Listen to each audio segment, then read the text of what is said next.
The smartphone revolution has changed a lot of what you carry along with you. There's no longer a need for a map book in your car or a camera around your neck. It's also created many a sad and lonely wrist, where something called a wristwatch used to be. I, of course, have kept it old school. Before the cell phone, the watch was typically the most intricate piece of technology on us. The wristwatch was once coveted, but as technology changed, it was nearly forgotten. But not by everyone, and not forever. Watches are really a fashion accessory, always have been. Even back to the days of the pocket watch, so we want to express something about ourselves, either aspirational or something that's very utilitarian. For curator Charles Sable, the aesthetic appeal of the wristwatch is, well, timeless.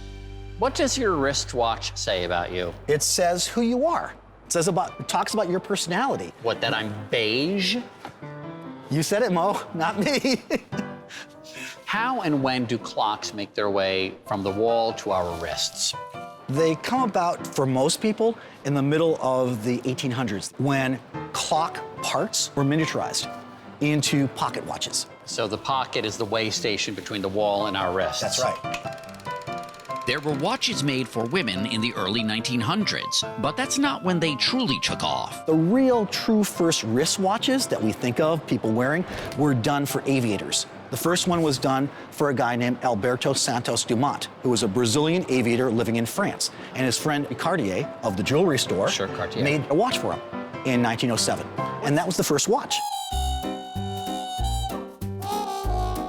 Which of these pieces is particularly special? This one over here on the end toward me dates to 1928. It's a Harwood watch, and it's the world's first watch that was self-winding. So it works by the action of your wrist. He sold the patent to a company called Rolex in Switzerland, and they created the first mass-market self-winding watch. What about this one? This is about the craziest watch I've ever seen. It looks like the tail fin of a 1950s automobile on the side here. In the 1970s, digital watches made their debut. Illuminated watch faces and digital numerals were the early predecessors to the digital displays on our smartphones today. In the 1980s, a group of Swiss watchmakers came together to create the Swatch watch, known then to have affordable styles for every taste. Has this been a tough stretch for wristwatches?